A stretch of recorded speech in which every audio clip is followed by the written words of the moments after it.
talk about Nicki Minaj for a second. Okay.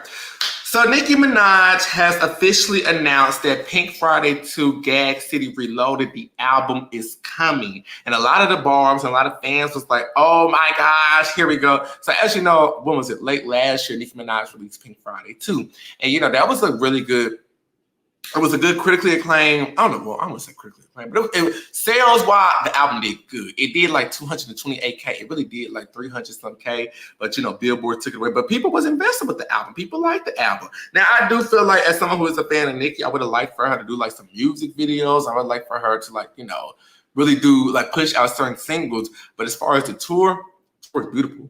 Tour is beautiful. Tour was one of the most highly successful tours there is. I feel like Nicki Minaj in the same breath as Chris Brown. Like they get so much hate on the internet, but yet people show out to them concerts. But so she announced that the Gag City Reloaded, the album is coming. And then a lot of the bars were shooketh. A lot of the bars were excited. A lot of the bars was like, oh my gosh. And she was just like, calm down, y'all. She said, bars, relax. It's just a deluxe. I love it though. I love it so much. I'll be performing 2 to 3 songs from the version of the album on the Pink Friday 2 Gag City Reloaded tour. Release date, I'll keep you posted. Now, what a lot of people do not know is that the barb community has been in shambles because a lot of barbs have not necessarily been turning on Nicki, but a lot of barbs have been calling Nicki out. They've been feeling like, girl, you're not giving us no music videos. You're giving us these AI, portraits. You're getting lazy. Do you even want this? And it has become, the fan base has been divided. That's why I always told people, you know, who be like, oh, the barbs just enable Nicki. Oh, if only you knew.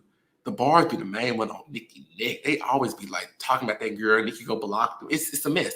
It's a mess. But a lot of the bars are just not feeling what Nicki has been doing in this because they feel like she's being lazy. But as someone who's been growing up on Nicki my whole life, I'm just like, you know, the girl always got something up her sleeve.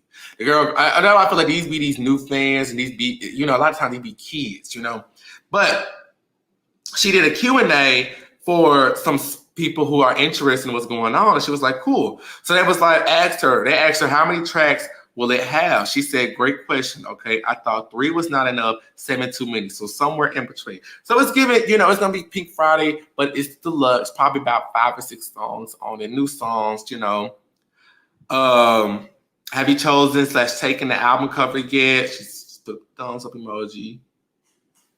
It says, given that today's world is too soft to handle the new intensity of characters like Roman, can we still expect him to make an appearance in Pink Friday 2 Gag City Reloaded?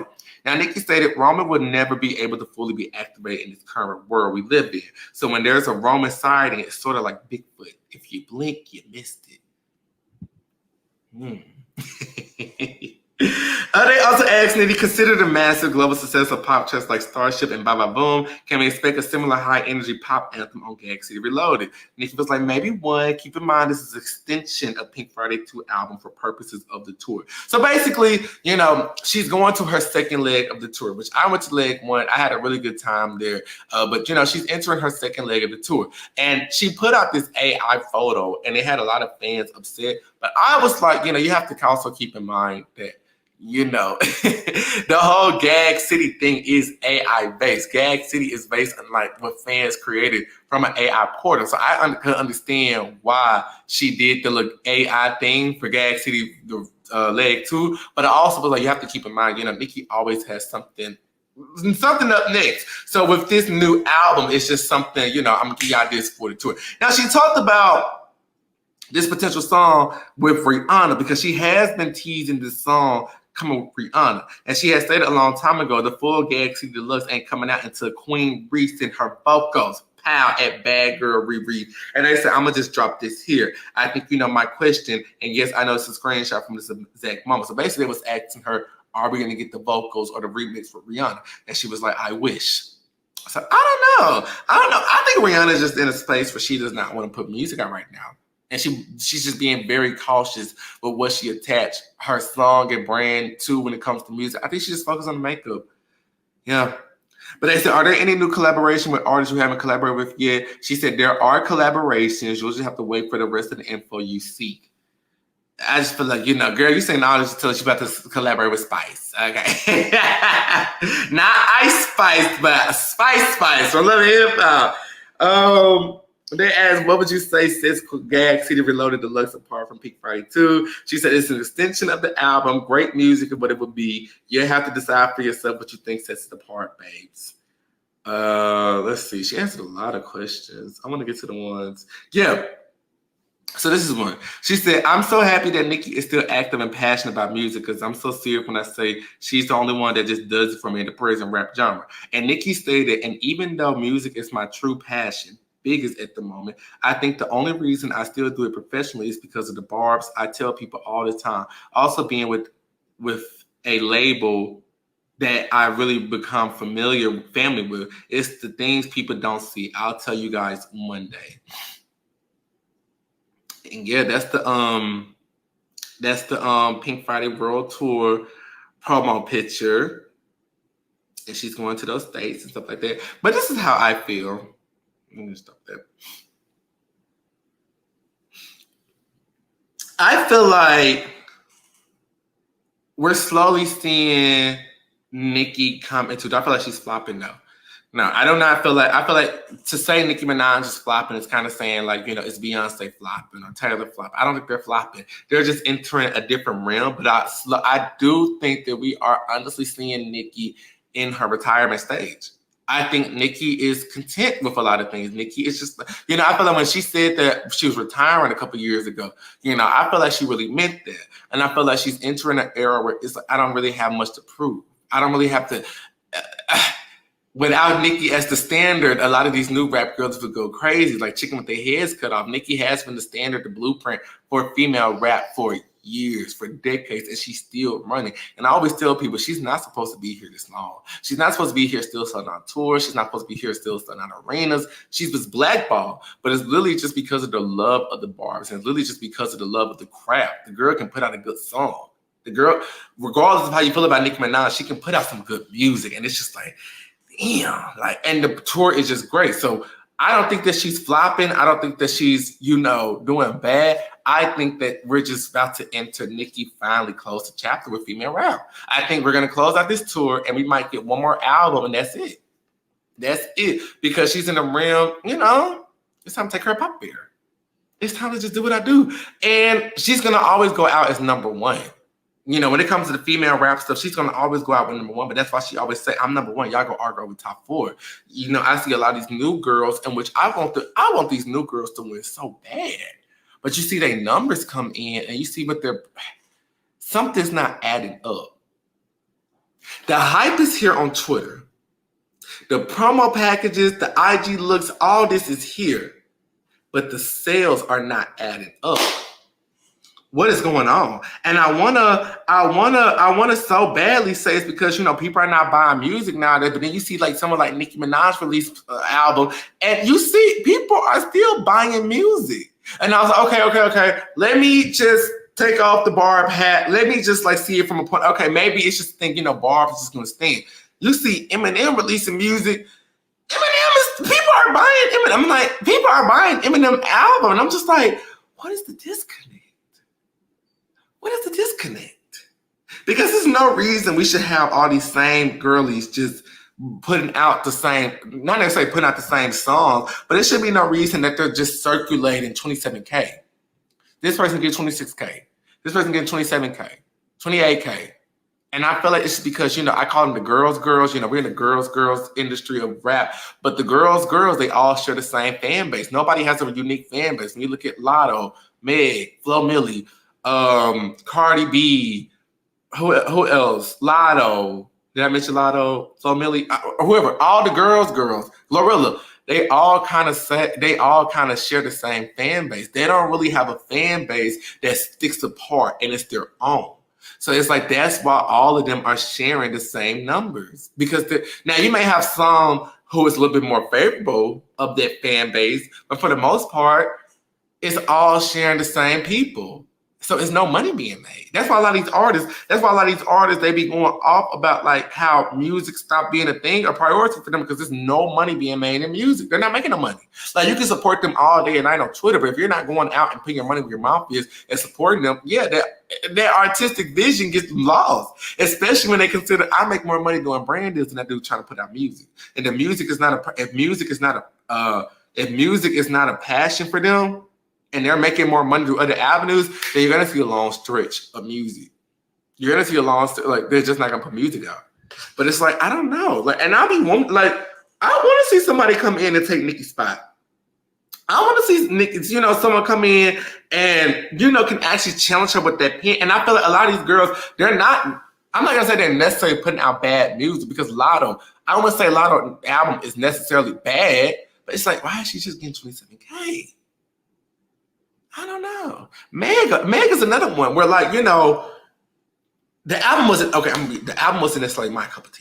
Okay, it was a couple songs on there where I was like, okay, I guess we both ain't, it was a couple songs, but the album as a whole, it just sounded like the same Megan formula. It sounded like the same Megan album, but at least she did 64K, in which, like I always tell people, going number 3 and being 64K is not bad. However, it is bad for the type of artist y'all try to make Megan sing, because Megan Thee Stallion was supposed to be coming, like when his, during that whole his era and stuff like that, Megan was getting number 1. People was buying her music. She was like, she's Nicki Ender, welcome in the new queen of rap, all this stuff. Y'all put Megan on this type of pedestal because it was only out of spite.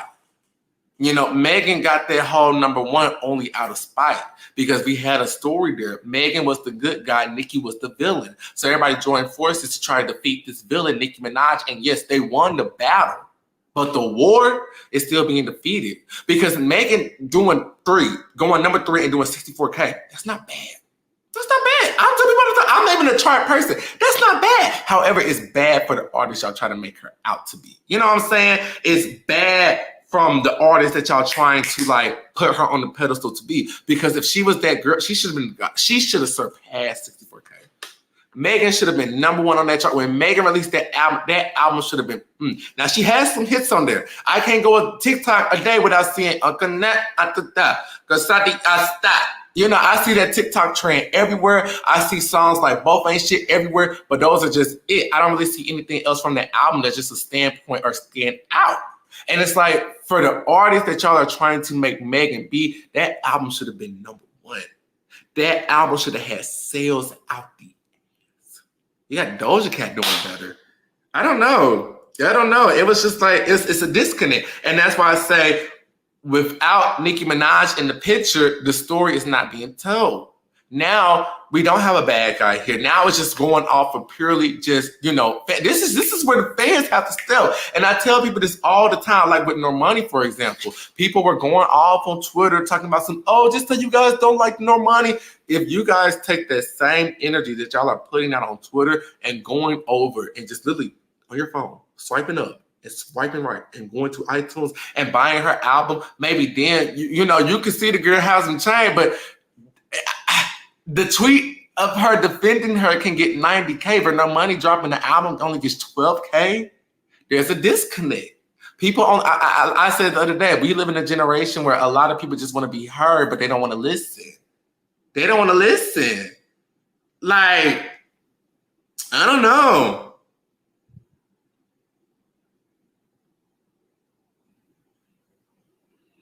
I really don't want to say Nicki is bitter. Yeah, and I said this the other day. I feel like, after you read books like The Alchemist or 40 Laws of Power, you just start to see a lot of stuff in a different way. It's not that Nicki is bitter. She's just passionate about her craft. Nicki is coming from a place where she was writing raps on napkins, working at Red Lobster, hustling for it. When you're passionate about your craft and you're passionate about what you do, you're not going to take it lightly. You are going to come into the game thinking you are the best, and you are going to still be like, I'm the best. I'm the best one doing it. I'm the best one out here. Because when it comes to competition, or when it comes to multiple people doing the same stuff, that's natural. Natural, friendly competition arises. You have to understand this is rap. It's a lot of people debating on rap topics that don't even understand what rap is. Rap has always been competitive. You don't see the men trying to be like, boys, where you don't see the men coming in trying to give each other flowers. You have to get your respect. Why should I respect you? And I feel like the same goes for Nicki in the rap game. A lot of these girls, they come into the game and they want that Nicki feature. They be like, oh, Nicki's my girl. I love Nicki Minaj and I want to do a feature with her, but business is not always beautiful. Okay, you want to do a feature with, what does the song look like? Does this song even reflect where I'm at right now? I don't think this is where we do it, and now it's a problem. It's not a problem. I'm just passionate about my craft. And that's why you see certain girls like Cardi B, who, yeah, Cardi B can throw out a feature here and there. Yeah, because she don't even have a passion for it. She don't have a passion for rap. She lucky to even make it this far. Yeah, okay, girl, you want to be on this? You want to be a feature? Okay, cool. You want to do a feature? Okay, cool. Because she never had rap was never her main. Rap was never her main source. Rap was just an outlet for her. And as you can see, that's why she's taking so long to release this next album out, because it's not a priority for her. Cardi B makes so much money from other avenues, as she should. I'll never knock that. You know, she is a personality. She is an entertainer. It is people out there that like Cardi B personality. You know, she makes money from the Super Bowl brand deal. She makes money from the whip shot. She makes money from endorsements. She makes money simply from the Cardi B name herself. So when rap is not a passion for you and rap is not something that you care for, yeah, I'm gonna try to test my luck in whatever other avenue. And then when it comes down to when the money is all dried up, okay, I guess by then I'll release the album. But it's not a priority for her. That's why she can go on feature runs. She don't care. She don't have a passion for it. So when you don't have a passion for it and you're going up against people who are passionate for it, it's gonna always be a disconnect there. When you're going up against people who just got a couple of viral moments and they think they should be the same success for you on, you know, songs and stuff like that, it's gonna be a disconnect there. And I feel like that's what it's gonna always be. I feel like that's what it's gonna always be. And then you have to look at a lot of these girls are not innocent themselves, especially like, you know, when it comes to like, you know, I see y'all mention Hot Girl Summer. Well, how did Hot Girl Summer happen? Oh, I'm gonna go write some shit. You know what I'm saying? Like, she can't, and Nicki was like, look, I can't say nothing. They say something, they'll be mad at me. The Hot Girl Summer collaboration was cute, but then, you know, it just was, I felt like at that time, Megan was just social climbing, doing what she had to do to get to where she needs to be, which I'm not knocking it, but it worked in her favor. Hot Girl Summer didn't, let's call it what it is. Hot Girl Summer didn't do the numbers that she thought it would be, but WAP did. WAP did. Hey, it is what it is. Rapper like bad habit. I don't have no time for you no more. And that just comes from people. You have to, and I've always said Nicki has to be more mindful with the people that she chooses to collaborate with. Because at one point, a lot of people was like, oh, Nicki never collaborated with female rappers. Now all she's doing is collaborate with female rappers. It's nothing but still more drama. I always stated, you know, Nicki should just probably just collaborate with people that just get it. Even if you look at the Super Freak Girl Queen anthem, she tried to do that with just people that just get it, but it just always leads in drama. Yeah, chat. But I play all that to say I feel like we're going to see I feel like the official retirement of Nicki Minaj is brewing. I feel like we're gonna get to a point where she just be like, I don't want to do it no more. Sort of lost sight of what I'm doing it for. I thought I was doing something good for the game. Today y'all started doing dirt on my dang. I feel like we're gonna see the retirement. I feel like we're gonna get this, and that's it. And we're gonna slowly see her just make her way out and just be like, y'all got it. And just see, and I feel like now we're gonna get to a point where she be like, let's see how interesting female rap be without me. Let's see. You know, because it's a huge gap between when she posts something, when she posts her music, and the other girls. It's like, okay, I'm gonna do this, and then we're gonna see where female rap is without her. And I think it's real. I think this is what it's gonna give, y'all. I think that's what it's gonna give.